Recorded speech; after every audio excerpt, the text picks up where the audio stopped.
So Yankel checked into a hotel for his very first time.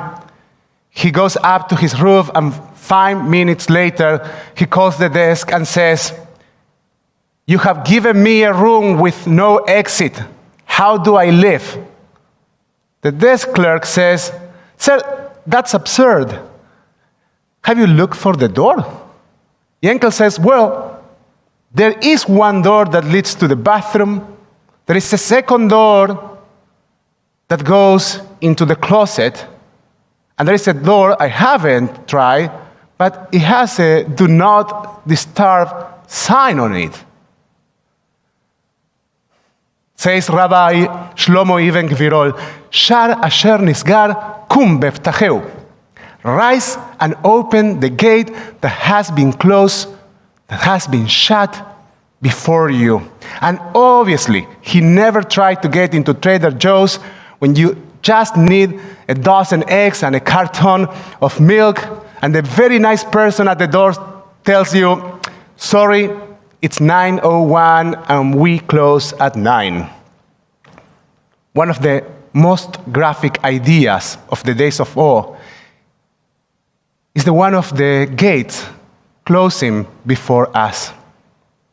As a matter of fact, the name of our very last prayer of Yom Kippur is Neilah, locking. We go through this day of prayer and personal work with the clear idea that something is going to be locked in the end, that there is a gate. We will even pray for that gate to remain open if we can just find our way, their way.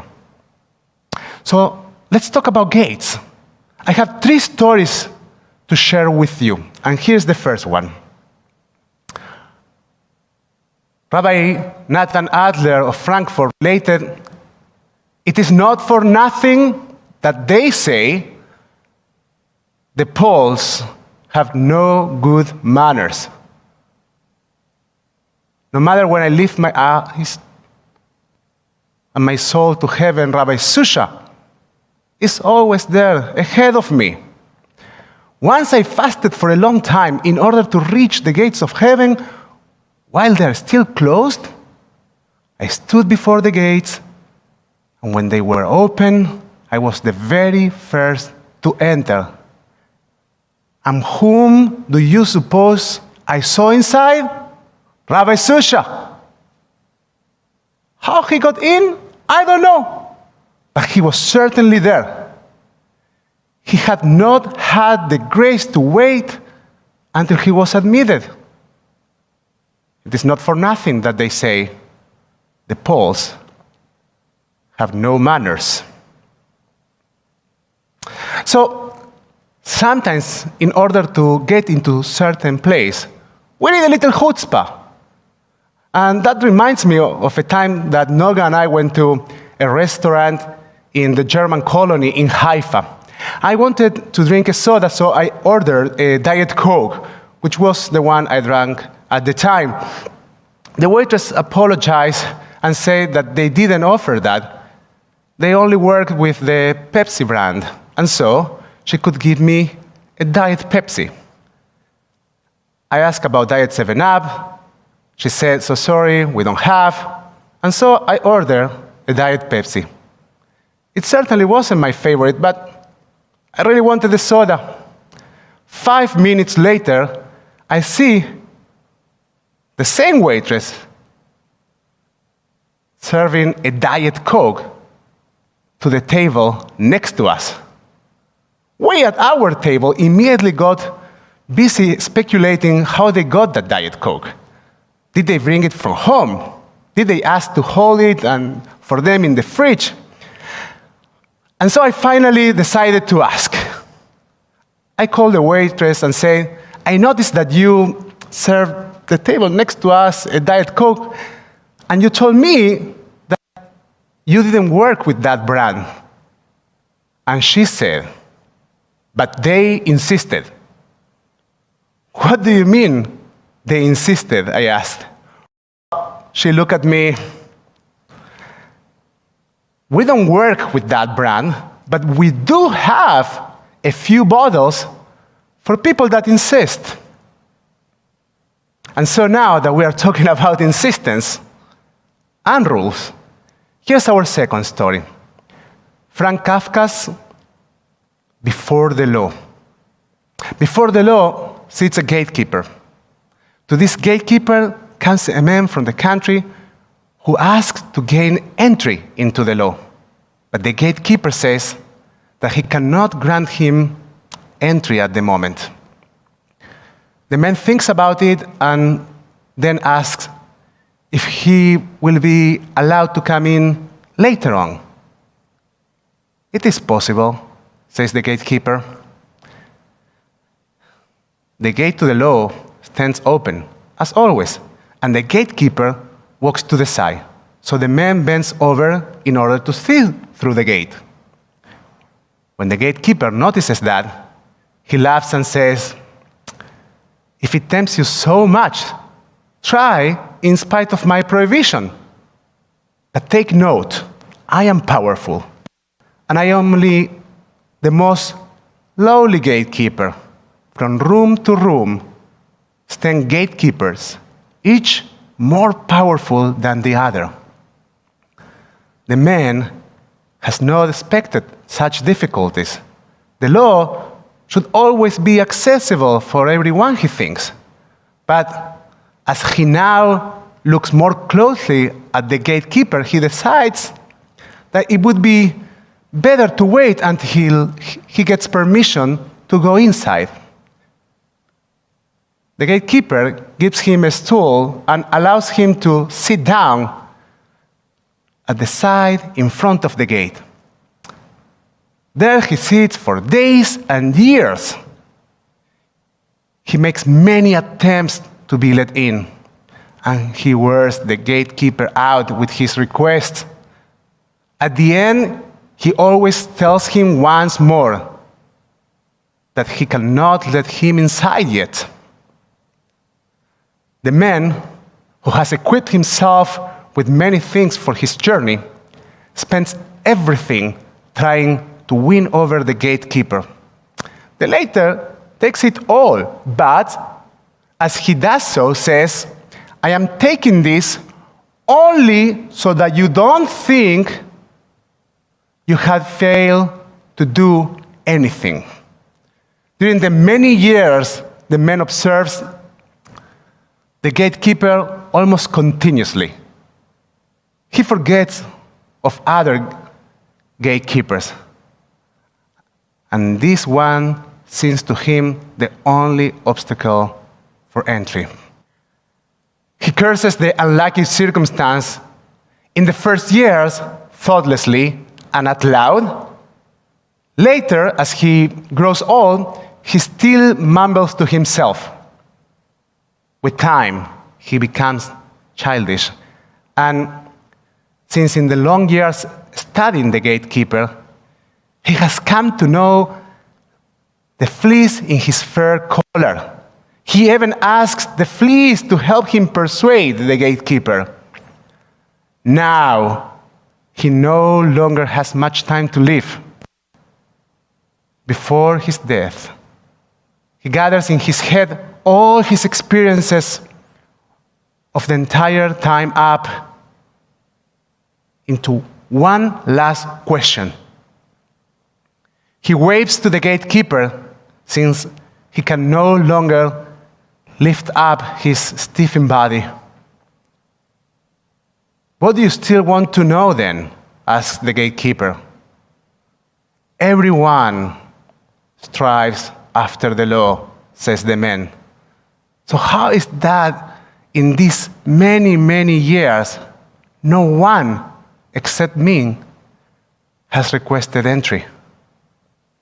The gatekeeper sees that the man is already dying, and in order to reach his diminishing sense of hearing, he shouts at him,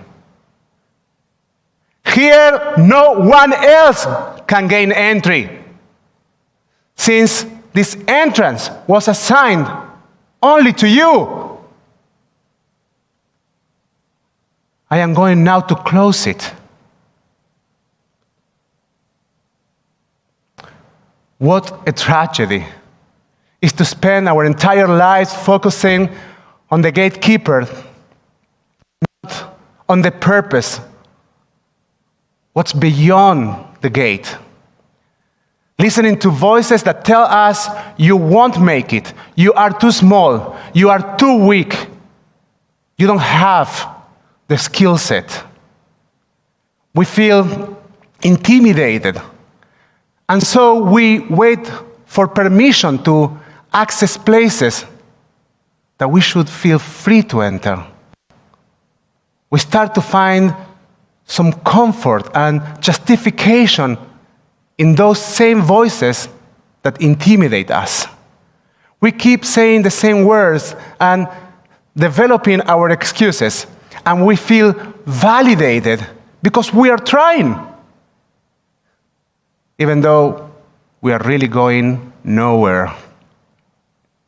Now, there's a Jewish layer in Kafka's story. As pointed out by Dr. Eli Schonfeld, the main character of our story has no name. He's rather referred to as a countryman. In German, Mann von Lande. He explains that Kafka is referring to the biblical, Talmudic, and also well-known in Yiddish literature character as Am Haaretz, Amaretz, someone who is ignorant from the law, for whom the gates of knowledge are closed. And maybe, thinking of our story, the ignorant, the Am Haaretz, is the one who lives questioning his surroundings, but not himself, justifying his lack of assertiveness, his fears, his escaping from confrontation. Maybe he's the one who cannot see beyond the gatekeeper. He is the one who will die embracing his barriers rather than chasing his dreams. The counterfigure to Am Haaretz in our tradition is the Talmid Chacham, the wise student, the one who is inquisitive, who asks questions and challenges. The Talmid Chacham is insatiable in his eagerness to unlock gates. And so, our last story is about a Talmid Chacham. The Talmud teaches us in the tractate of Rosh Hashanah, chapter 21, that the world was created with 50 gates, 50 levels of insight, binah, understanding. The rabbis explain that Moses was granted access to 49 of those gates. So this story, told by Martin Buber, is called the 50th gate. Without telling his teacher anything of what he was doing, a disciple of Rabbi Baruch had inquired into the nature of God. And in his thinking had penetrated farther and farther until he was tangled in doubts. And what had been certain up to this moment became uncertain. When Rabbi Baruch noticed that the young man no longer came to him as usual, he went to the city where he lived, entered his room unexpectedly, and said to him, "I know what is hidden in your heart. You have passed through the 50 gates of reason. You begin with one question and think up the answer. And then the first gate opens, and to the question. And again, you plumb it, find the solution, fling open the second gate, and look into a new question, and on, like this, deeper and deeper, until you have forced the 50th gate. There, you stare at the question whose answer no man has ever found. For if there were one who knew it, there would no longer be freedom of choice. But if you dare to prove still further, you plunge into the abyss. So, I should go back all the way to the very beginning, cried the disciple. If you turn, you will not be going back, said the rabbi. You will be standing beyond the last gate. You will stand in faith. The student is worried. If I return, I will forget all that I found. But the rabbi explains that returning doesn't mean erasing nor going backwards. It actually means reaching the humility that helps us move forward. It is sometimes the courage to return, to repent, which opens new gates, new doors. The lack of the ability to return, mixed with the eagerness to access every gate, is a formula to get lost in the whole way of life. The common denominator to the three stories is that the rabbi, the Amma Aretz, and the wise student, they are all stuck in front of a gate. Maybe that's the common denominator to all human stories. We are often stuck in front of a gate. And maybe that's the gift of Yom Kippur, reminding us that we can waste our entire lives between doors, looking at gates and not daring to enter, or lacking the humility to look back in order to move forward. Do you remember our first story? Rabbi Adler complaining that he waited until the gates were open only to find out that Zusha was already there? That's such a tragedy. The gates of heaven were open before him. And once he was there, he could not see anything but his friend who was already there. The thing that Rabbi Adler doesn't understand is that it is not that Zusha entered through the closed gate while he was waiting. Zusha had his own gate. The gate that was closed was only Rabbi Adler's, and it opened at the time that was right for him. It is up to each of us to figure out what are the gates that we need to open. How often do we look at someone else's path and disregard our own path and the work that we need to do in order to open our personal gates? How many opportunities are waiting for us just to decide that we are going to unlock our gate? We don't want to get to our last moment of life just to discover that the gatekeeper is now shutting down and moving away.